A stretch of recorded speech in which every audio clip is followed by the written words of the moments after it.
What's going on, guys, and welcome back to a new video.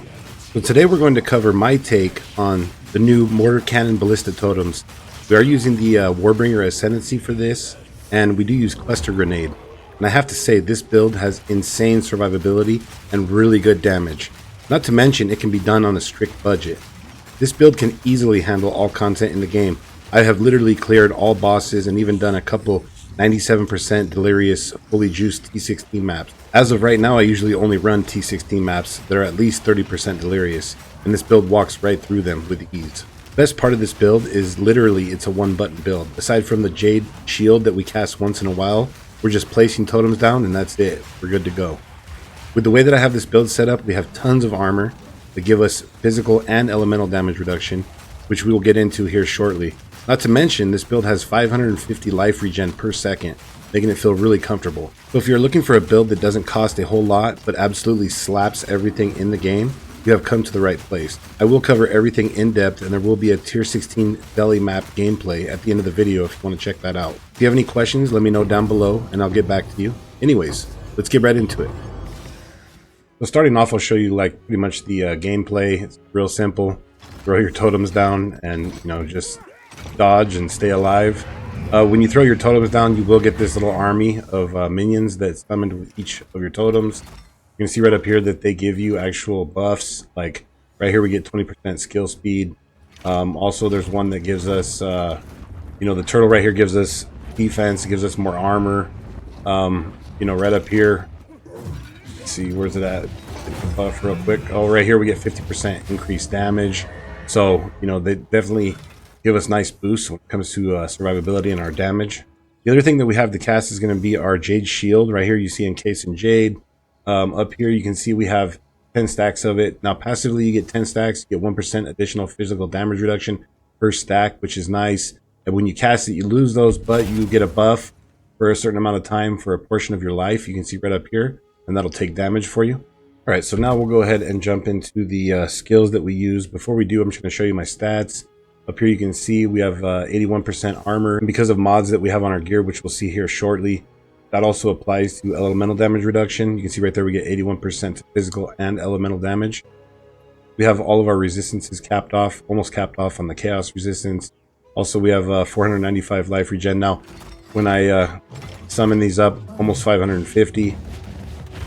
Now we'll go ahead and jump into the gems really quickly. You can see right here we have ancestral spirits. These are the spirits, the summons that basically come up with your totems. You get one with each totem. In here we have Culling Strike, Meat Shield, Minion Mastery, Infernal Legion, and Fire Exposure. You see right here, supported skills inflict exposure for 8 seconds on igniting a target, and we ignite using Infernal Legion right here. Now really quickly, you can see we have all these in the crossbow shot. We don't use crossbow shot. We actually have these different colored, gems, extra gems anyways, for a passive in the skill tree, which we'll cover when we get to that. But yeah, now we'll go to the bread and the butter, the actual mortar cannon. As you'll see right here, I actually have the Atuli's Bloodletting. Now this gives us a ton of damage.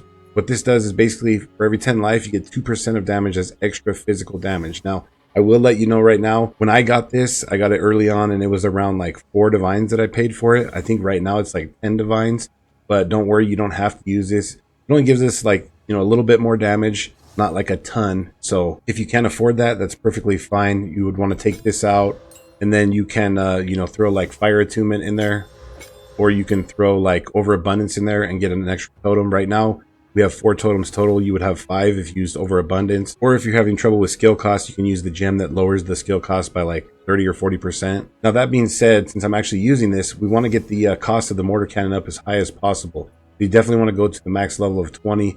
Even if you get a 21, that would be nice. I would say at least 20 though if you're using this support. We want it to have as much cost as possible. Down here you can see it costs 181 life right now as is. But if you're not using the support, then you say you're using this, or the one to lower the cost, then you don't have to level it up this high. Level it up just to where you can actually afford the cost for the totem. Make it comfortable for you. Now in the actual totem, we're going to be using Cluster Grenade. This is just awesome. Has a great AoE. It does a lot of physical damage and fire damage as well, and it just clears screens.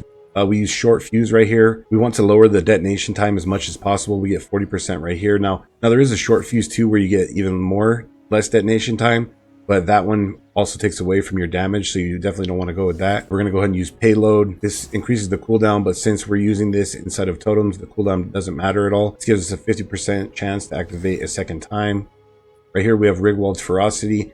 You know, basically this is going to give us a 30% more damage multiplier. You want to make sure to put it in weapon set 2. You see down there at the bottom, when using weapon set 2, you get less attack speed but more damage. And with this build, we're not worried about attack speed since we have the detonation time and all that. So you make sure that you want to put your weapon into weapon set number 2 up here. And then, like I had talked about, I'm using a Thules right here, but you know, if you can't afford that, you can go with the other options that we had talked about. Right here, we're going to use Time of Need. This is going to give us, you know, another bit of life regen every 10 seconds, and it removes curses and ailments. Right here, put in a compressed duration so that it's going off more often. Right here, we're going to use Vitality 2, so we get 2% life regen right there. And then we're going to use Precision 2 for some accuracy. Don't worry about War Banner down here. I messed with that a little bit, but we're not using that. And then also, I forgot to mention the Encase in Jade right here. I put Prolonged Duration, let it last even longer, and then Physical Mastery actually gives it a level. Quickly, when you are casting your mortar cannons, you want to just, you know, be laying down a mortar cannon like every second or less, like refreshing the mortar cannons, because you don't want to have to wait for them to reload. You just want them to, you know, basically fire off the first time, and then you're going to be just refreshing the mortar cannons left and right. So with this build, you're just constantly moving around and just tossing out the mortar cannon. Now into the gear. Over here for the weapon, you're going to want to go with the Siege Crossbow like I have right here.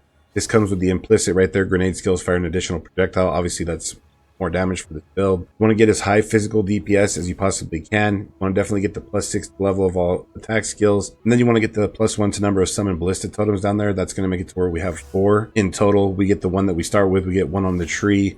We get 1 from our Ascendancy, and then 1 right here. Now, there is actually a lot of these crossbows on the market. They're not too expensive. You can get 1 for like a divine. Maybe spend like 2 divine and get 1 like I have right here.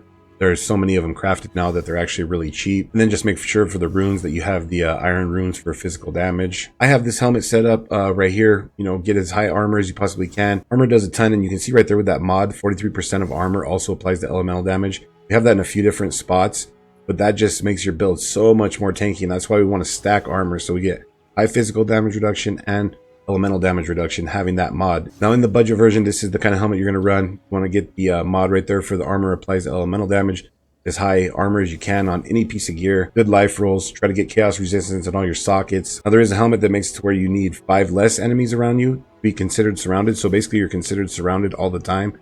And you'll see when we get into the passive tree, there's some clusters for the build that give a ton of damage and survivability.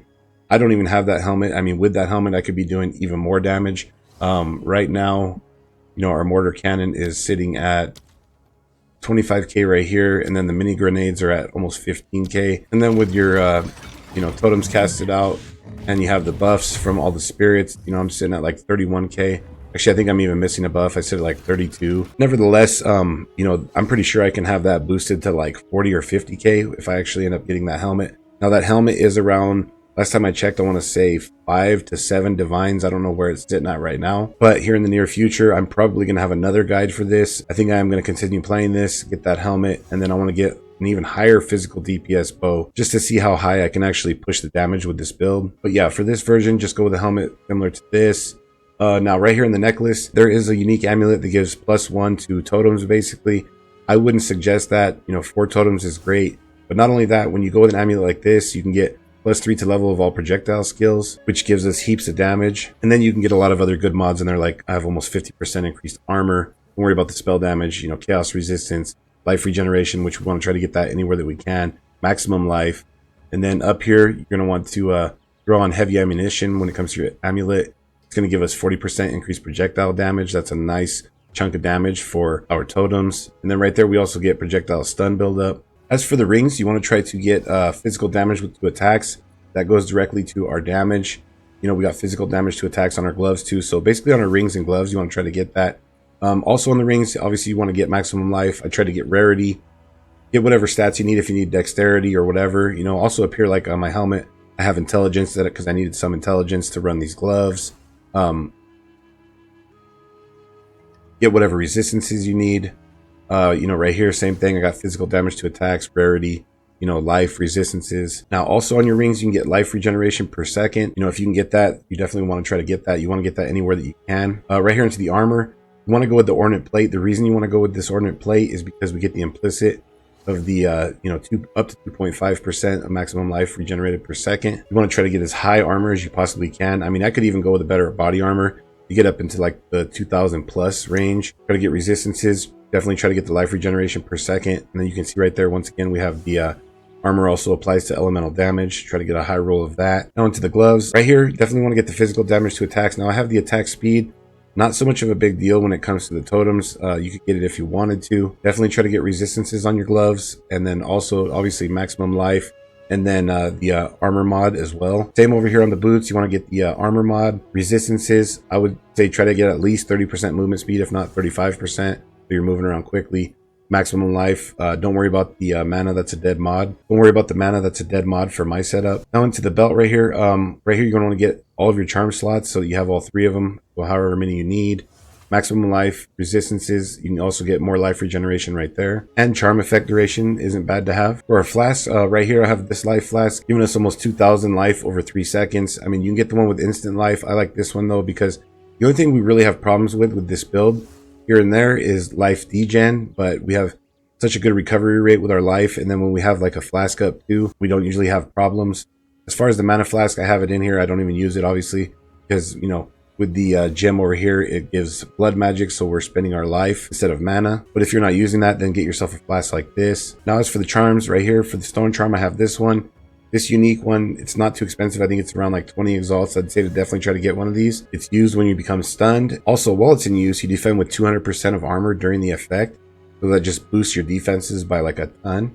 Now right here, we have the Fall of the Axe. I actually just found this charm a few hours ago. This charm is going for about 10 divines right now. And the reason that it is obviously this is going to make it to where you're unaffected by slows. But also you can see that it grants Onslaught during effect. And Onslaught, if you didn't know already, gives you 20% increased skill speed and 10% increased movement speed. So you don't have to have this charm. I mean, you can just go ahead and get yourself a charm like this and a charm like this when it comes to these two. But eventually I would definitely say try to get this. It's really nice to have that extra movement speed. And then right here we want to get a thawing charm, so we have freeze immunity. Give you guys a quick look at the type of maps that I run. I mean, pretty much these are, like the type of maps that I run, usually around, well, this one's 78% delirious, but this build can run that one even. It's not a problem. This one's 36, 30, and these are the kind of maps that I'm running with this build, and it just walks right through them with ease. All right, now we'll go ahead and jump into the passive tree.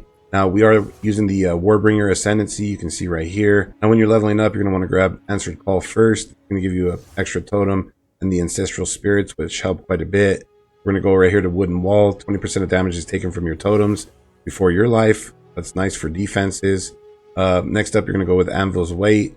We can break armor. Obviously, we do a lot of physical and fire damage. And because of right down here, the Molten One's Gift, fully broken armor effects also apply to fire damage. And if you didn't already know, when you fully break armor, you can see right here, we do 20% increased physical damage with hits to the enemy. Now that also goes for the fire damage. So basically overall, we're just doing a lot more damage. And then that's actually even increased because we have increased effect right here and right here, increased effect over here. So yeah, that's the nice damage boost, being able to break armor. So I would say definitely when you're playing Mortar Totems, I wouldn't go with anything other than the Warbringer, to be honest with you. Right here, we're going to run down. We want to get this regeneration right here.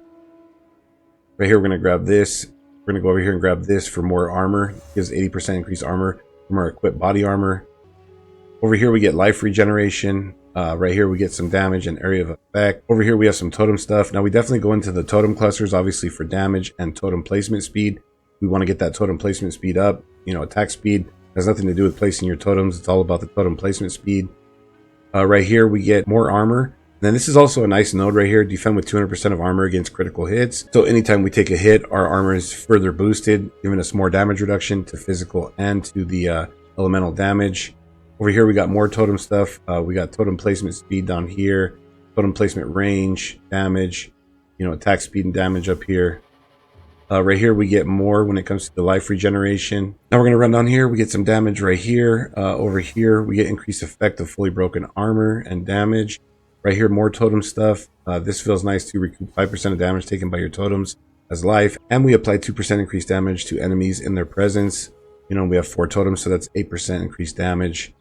Down here, we're going to take the Molten One's Gift. Obviously, this is going to make it to where we get the effect of fully broken armor with our fire damage as well. Now, over here on the tree, this is the one spot that we get +1 to our Ballista Totems. Up here, we're going to go with Fortified Location and Kept at Bay. Now, down here, you can see we get reduced grenade detonation time.